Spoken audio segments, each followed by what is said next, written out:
노틀담의 꼽추. 두 번째, 그녀를 볼 수 있다는 것만으로도 행복했지만 동시에 그는 본능적으로 깨닫고 있었다. 나는 그녀에게 다가갈 수 없는 존재다. 춤이 끝나자 에스메랄다는 가볍게 숨을 몰아쉬며 군중을 향해 환한 미소를 지었다. 사람들은 열광적으로 박수를 쳤다. 몇몇 남자들은 그녀에게 더 가까이 다가가려 했지만 그녀는 능숙하게 몸을 돌려 빠져나갔다. 그러나 그 순간 그녀의 시선이 한 남자와 마주쳤다. 잘생긴 군복 차림의 젊은 남자. 페비스 대위였다. 그는 그녀를 향해 미소를 지었고 그녀의 가슴은 처음으로 빠르게 뛰기 시작했다. 이제 그녀의 운명은 거대한 소용돌이에 휘말리게 될 것이었다. 클로드 프로롤로, 그는 오랜 세월 동안 신의 뜻을 따르며 살아왔다. 젊은 시절부터 학문과 신앙에 헌신했고 세속적인 유혹을 철저히 배격해왔다. 그는 노트르담 대성당의 주교로서 경건한 삶을 살아가고 있었고 신에게 모든 것을 바쳤다고 믿었다. 하지만 그날, 에스메랄다가 광장에서 춤을 추던 그날, 그의 신앙은 흔들리기 시작했다. 그녀는 너무도 아름다웠다. 그녀의 춤은 자유로웠고 그녀의 미소는 태양처럼 빛났다. 그리고 무엇보다 그녀의 존재는 그가 평생 억눌러왔던 모든 감정을 송두리째 뒤흔들었다. 그는 속삭였다. 악마다. 그녀는 나를 시험하기 위해 신이 보낸 유혹의 악마다. 광장에서 그녀를 따라가는 프로롤로. 축제가 끝난 후에도 프로롤로의 눈은 계속해서 그녀를 쫓았다. 그는 조용히 그녀를 따라 걸었다. 그녀는 군중들 사이를 가볍게 헤치고 가며 사람들에게 미소를 건네고 있었다. 거리의 사람들은 그녀를 반겼고 그녀를 향한 찬사와 감탄이 이어졌다. 저 여자에게는 모든 것이 주어졌구나. 자유, 젊음, 아름다움. 그런데 나는 신을 위해 모든 것을 희생했는데 왜 이토록 괴로운가? 그의 마음속에는 상반된 감정이 자리 잡고 있었다. 경멸과 동경, 증오와 열망, 두려움과 집착. 그는 그녀를 향한 감정을 없애려고 애썼다. 하지만 그럴수록 그녀를 더 갈망하게 되었다. 신을 향한 기도, 그러나 흔들리는 믿음. 그날 밤 프로롤로는 대성당의 어두운 예배당에 홀로 앉아 기도를 올렸다. 주여, 제게 힘을 주소서. 이 마녀의 유혹에서 벗어날 수 있도록 도와주소서.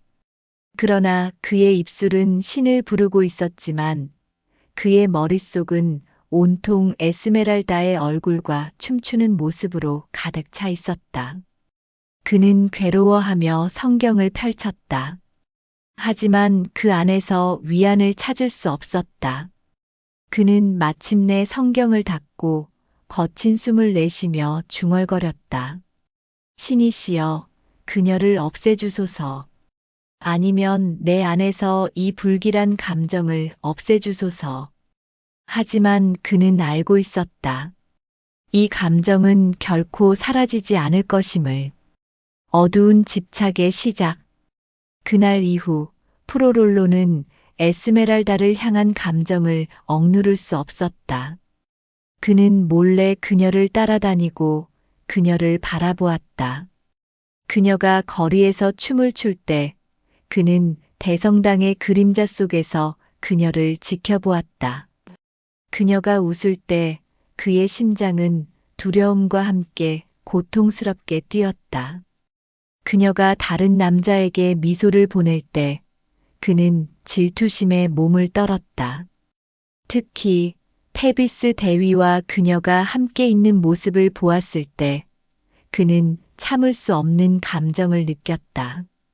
저 남자는 그녀를 사랑할 수 있지만 나는 그렇지 못하다. 나는 신에게 맹세했으니까. 하지만 그렇다고 해서 그녀를 다른 남자의 것이 되게 둘 순 없어. 그의 마음속에서 사랑과 집착이 뒤섞이기 시작했다. 이제 그는 그녀를 단순히 원하고 있는 것이 아니었다. 그녀를 소유하고자 했다. 그녀가 자신을 거부한다면 차라리 그녀를 파멸시키고 싶었다.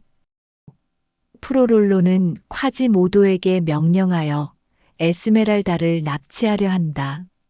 어느새 밤이 깊어졌다. 노트르담 대성당의 높은 종탑에서 파리의 거리들을 내려다보며 프로롤로는 혼란스러운 감정 속에서 몸을 떨고 있었다. 그는 더 이상 자신의 감정을 부정할 수 없었다. 그녀를 원했다.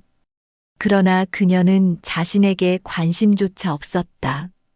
오히려 그녀는 저 불경한 군인 페비스 대위에게 눈길을 보내고 있었다. 그녀는 내 것이어야 한다. 만약 나를 거부한다면 그녀를 다른 누구도 가질 수 없을 것이다. 프로롤로의 눈빛이 차갑게 변했다. 그리고 그는 결심했다. 직접 그녀를 손에 넣을 수 없다면 강제로라도 가져야 한다. 콰지모도를 부르는 프로롤로. 어둠이 깔린 성당 한 구석. 프로롤로는 그의 충직한 하수인, 아니 그의 노예인 콰지모도를 불렀다. 콰지모도. 그의 낮고 날카로운 목소리에 그림자 속에서 한 거대한 형체가 움직였다. 구부정한 등이 굽어진 종직이 콰지모도가 어둠 속에서 나타났다. 그는 충성스러운 개처럼 조용히 무릎을 꿇었다. 내 주교님. 프로롤로는 그의 어깨를 꽉 쥐었다.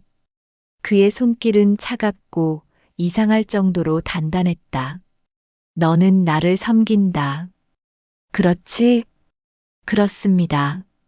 콰지모도는 아무 의심 없이 고개를 끄덕였다. 그렇다면 내 명령을 들어야 한다.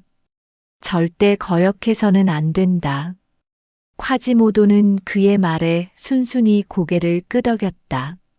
내가 원하는 것이 무엇인지 아니? 프로롤로의 눈은 불타는 집착과 광기로 가득 차 있었다. 콰지모도는 조용히 입술을 떼었다. 그녀인가요? 프로롤로는 아무런 말도 하지 않았다. 하지만 그의 차가운 미소가 그 대답을 대신했다. 그녀를 데려와. 콰지모도는 움찔하며 당황한 듯한 표정을 지었다.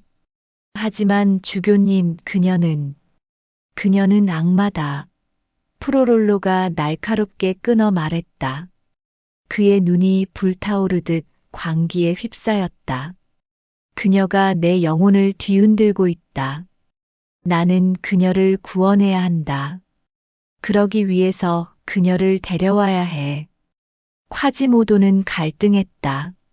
그에게 프로롤로는 신과도 같은 존재였다. 하지만 에스메랄다는 그녀는 그에게 처음으로 친절을 베풀어 준 사람이었다. 그러나 그는 결국 선택의 여지가 없었다. 네, 주교님. 프로롤로는 만족스러운 미소를 지었다. 오늘 밤 광장에서 그녀를 기다려라. 아무도 보는 사람이 없을 때 조용히 그녀를 데려오면 된다. 그날 밤 에스메랄다는 어둠 속에서 조용히 홀로 거리를 걷고 있었다. 축제가 끝난 후에도 그녀는 여전히 거리에서 춤을 추며 생활을 이어가고 있었다. 그녀의 손에는 작은 탬버린이 들려 있었고 가벼운 걸음으로 골목길을 지나고 있었다. 하지만 그녀는 깨닫지 못했다. 어둠 속에서 한 거대한 그림자가 그녀를 지켜보고 있다는 것을. 콰지모도였다. 그는 프로롤로의 명령을 수행해야 했지만 마음 한구석에서는 강한 갈등을 느끼고 있었다. 하지만 그는 결국 움직였다. 순식간에 그림자가 그녀를 덮쳤다. 에스메랄다는 비명을 질렀지만 콰지모도는 그녀의 입을 막고 단단한 팔로 그녀를 붙잡았다. 그 순간 어디선가 말발굽 소리가 들려왔다. 멈춰라. 그녀의 비명 소리를 듣고 페비스 대위가 말 위에서 검을 뽑으며 달려오고 있었다. 콰지모도는 당황했고 그는 선택의 기로에 서게 되었다. 이제 모든 것이 변하기 시작했다. 6. 근위대장 페비스가 에스메랄다를 구하고 그녀는 그에게 반한다. 파리의 밤은 조용했지만 노트르담 대성당 근처의 골목길에서 한 여인의 비명이 날카롭게 울려 퍼졌다. 에스메랄다는 필사적으로 저항했지만 그녀를 덮친 거대한 형체는 너무나 강했다. 그녀를 납치하려던 자는 바로 콰지모도. 그의 손은 크고 거칠었으며 마치 강철 사슬처럼 그녀를 단단히 붙잡고 있었다. 그녀는 있는 힘껏 버둥거렸지만 그의 힘 앞에서는 역부족이었다. 그녀는 절망적인 눈빛으로 주변을 둘러보며 누군가가 자신을 구해주길 바랐다. 그리고 바로 그 순간 말발굽 소리가 어둠을 가르며 울려 퍼졌다. 멈춰라. 거친 남성의 목소리가 공기를 갈랐다. 어둠 속에서 커다란 말이 달려오고 있었다. 말 위에는 빛나는 갑옷을 입고 칼을 빼든 한 남자가 있었다. 페비스 대위였다. 그의 금빛 머리카락이 달빛 아래에서 반짝였고 날카로운 푸른 눈이 상황을 꿰뚫어 보듯 번뜩였다. 그는 말에서 재빠르게 뛰어내리더니 한치의 망설임도 없이 검을 빼들었다. 비겁한 짓을 하는구나. 감히 한 여인을 해치려 하다니. 콰지모도는 당황했다. 그는 평생 성당에서만 살아왔고 이런 상황에 대처해 본 적이 없었다. 그는 움찔하며 뒷걸음질을 쳤다. 내가 그녀를 해치려는 게 아니야. 그러나 페비스는 이미 검을 겨누고 있었다. 거짓말하지 마라. 내 모습을 봐라. 분명히 그녀를 납치하려던 것이겠지. 콰지모도는 아무 말도 하지 못했다. 그는 프로롤로의 명령을 거역할 수도 없었고 동시에 에스메랄다를 해치는 것도 원치 않았다. 하지만 그는 선택의 여지가 없었다. 페비스는 한 걸음 더 다가오며 경고했다. 당장 그녀를 놔라. 그렇지 않으면 내 목에 이 칼을 겨눌 것이다. 콰지모도는 잠시 갈등하다가 마침내 조용히 에스메랄다를 놓아주었다. 그녀는 숨을 헐떡이며 바닥에 주저앉았다. 에스메랄다는 여전히 가슴이 두근거리고 있었다. 하지만 이제는 두려움이 아닌 설렘 때문이었다. 페비스가 그녀를 향해 손을 내밀었다. 괜찮소, 아가씨? 그녀는 그의 손을 올려다보았다. 그의 손은 따뜻하고 강인했으며 그의 눈빛은 자신감과 용기로 가득 차 있었다. 그녀는 천천히 그의 손을 잡으며 속삭였다. 네, 감사합니다. 페비스는 그녀를 부드럽게 일으켜 세웠다. 그의 손길은 강하면서도 부드러웠다. 그녀는 처음으로 진정한 보호를 받고 있다는 느낌을 받았다. 페비스는 그녀의 얼굴을 바라보며 미소를 지었다. 이렇게 아름다운 아가씨가 밤거리를 혼자 다니면 위험하지 않겠소? 에스메랄다는 그에게서 눈을 뗄 수 없었다. 그녀의 심장은 점점 더 빨리 뛰기 시작했다. 그 순간 그녀는 깨달았다.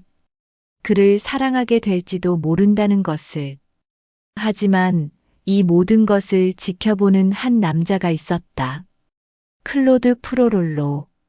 그는 성당의 어두운 그림자 속에 숨어 있었다. 그의 눈빛은 증오와 분노로 이글거리고 있었다. 페비스. 그의 입술은 분노로 일그러졌다. 저 더러운 군인 따위가 그녀를 차지하게 둘 순 없어 절대로. 그 순간부터 그의 마음속에서 페비스를 향한 증오가 불타오르기 시작했다. 콰지모도는 납치범으로 오해받아 공개적으로 매를 맞는다. 에스메랄다를 구한 후 페비스 대위는 근위병들에게 명령을 내렸다. 저 꼽추를 잡아라.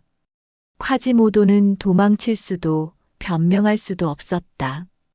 그는 프로롤로의 명령을 따랐을 뿐이었지만 이 상황에서 아무도 그의 말을 믿어주지 않을 것이 분명했다. 병사들은 단숨에 그를 덮쳤고 그는 저항 한번 해보지 못한 채 결박당했다.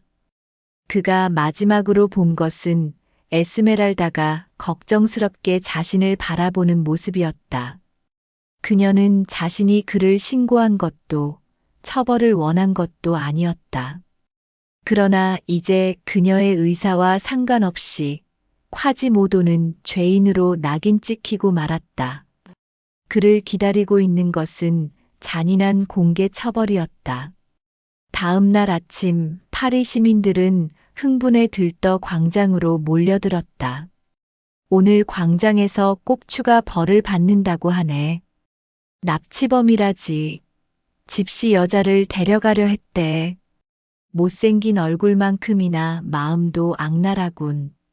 사람들은 조롱했고 욕설을 퍼부었다. 광장 한복판 커다란 나무 형틀이 세워져 있었다. 그 위에는 커다란 쇠사슬과 가죽 채찍이 놓여 있었다. 그곳으로 콰지모도가 끌려 나왔다. 그의 몸은 묶여 있었고 얼굴에는 밤새 감옥에 갇혀 있던 흔적이 남아 있었다. 그는 묵묵히 걸었지만 그의 눈에는 절망이 가득했다. 누군가가 돌을 던졌다. 저런 괴물은 없애야 해. 집시랑 어울리더니 결국 악마짓을 했군. 콰지모도는 아무런 반항도 하지 않았다. 그는 말할 수도 변명할 수도 없었다. 처형인이 그를 기둥에 묶었다. 그리고 높은 곳에서 한 관리가 소리쳤다. 콰지모도, 너는 한 여인을 납치하려 한 죄로 채찍 50대의 형벌을 선고받았다. 군중들은 환호했다. 그들에게 이 순간은 하나의 잔인한 구경거리일 뿐이었다. 처형인의 손이 채찍을 들었다. 처음 채찍이 그의 등을 갈랐다. 콰지모도는 순간 몸을 떨었지만 입을 다물었다. 두 번째 채찍이 그의 피부를 찢었다. 붉은 자국이 선명하게 남았고 피가 맺히기 시작했다. 그러나 그는 아무 소리도 내지 않았다. 그는 어린 시절부터 매질을 견뎌왔고 고통을 참는 법을 익혀왔다. 그러나 오늘의 매질은 단순한 육체적 고통이 아니었다. 그것은 사람들에게 버림받았다는 절망이었다. 10대, 20대, 30대 시간이 지날수록 그의 몸은 점점 축 늘어졌고 입술에서는 신음소리가 새어나왔다. 그러나 사람들은 그를 동정하지 않았다. 오히려 더 큰 목소리로 조롱했다. 왜? 아프냐, 꼽추야? 이제야 내 죗값을 치르지. 그는 고개를 들 수조차 없었다. 그의 몸은 만신창이가 되었고 등에서는 피가 흘러내리고 있었다. 그 순간 그의 갈라진 입술 사이에서 단 하나의 단어가 새어나왔다. 물을. 그는 목이 말라 죽을 것 같았다. 그러나 아무도 그를 도와주려 하지 않았다. 군중들은 여전히 비웃고 있었다. 그러나 그때 군중을 뚫고 한 여인이 조용히 앞으로 걸어 나왔다. 에스메랄다. 그녀는 손에 작은 물병을 들고 있었다. 그녀는 한 걸음 한 걸음 다가와 아무 말 없이 콰지모도에게 물을 건넸다. 콰지모도는 믿을 수 없다는 듯 그녀를 올려다보았다. 그녀의 눈에는 동정과 연민이 담겨 있었다. 그녀는 조용히 병을 기울였다. 차가운 물이 콰지모도의 입술을 적셨다. 콰지모도는 그녀를 올려다보았다. 그녀는 아름다웠다. 하지만 그것 때문이 아니었다. 그녀는 그에게 친절을 베푼 유일한 사람이었다. 콰지모도의 눈에 눈물이 고였다. 그는 평생을 미움과 경멸 속에서 살아왔다. 누구도 그에게 친절을 베풀지 않았다. 그러나 지금 이 집시 여인이 자신에게 손을 내밀었다. 군중들은 웅성였다. 뭐야? 저 여자가 왜 저런 놈을 도와주지? 역시 집시년. 악마와 같은 편이야. 그러나 에스메랄다는 신경 쓰지 않았다. 그녀는 그저 조용히 말했다. 뙤약볕이 내리쬐며 그의 온몸을 달궜다. 그의 입술은 말라붙었고 혀는 바싹 말라 단 한마디조차 뱉을 수 없었다. 아무도 나를 동정하지 않는다. 나는 괴물이니까. 나는 저주받았으니까. 갈색 머리카락이 바람에 나부끼고 금속 장신구가 살짝 흔들렸다. 콰지모도는 처음엔 믿을 수 없다는 듯 눈을 떴다. 그는 꿈을 꾸는 것 같았다. 세상 누구도 자신에게 자비를 베풀지 않았는데. 그런데 이 집시 여인은 그를 위해 멈춰섰고 그를 위해 물을 내밀고 있었다. 차가운 물이 목을 타고 흘러내리며 마치 생명이 다시 불어넣어지는 듯한 기분이 들었다. 그의 심장은 두근거렸다. 그는 힘겹게 얼굴을 들어 에스메랄다를 바라보았다. 그녀는 자신을 두려워하지 않았다. 그녀는 자신을 멸시하지 않았다. 그녀는 그를 인간으로 대했다. 그것은 단순한 감사가 아니었다. 그것은 사랑이었다. 콰지모도는 그녀를 바라보았다. 에스메랄다는 맑고 투명한 눈동자로 그를 향해 부드러운 미소를 지었다. 그 미소는 동정과 연민, 그리고 순수한 선함이었다. 이 여인을 위해서라면 나는 뭐든지 할 수 있다. 내 생명을 바쳐서라도 그녀를 지킬 것이다. 그는 그저 그녀의 모습을 깊이 새겼다. 그녀는 세상에서 유일하게 자신에게 친절을 베푼 사람이었다. 그녀는 빛이었다. 그 순간부터 콰지모도의 마음속에는 오직 에스메랄다만이 자리 잡았다. 그것은 순수한 사랑이었고 절대적인 충성이었다. 그의 흉측한 외모도 세상의 조롱도 고통도 모두 중요하지 않았다. 그녀만이 그의 전부가 되었다.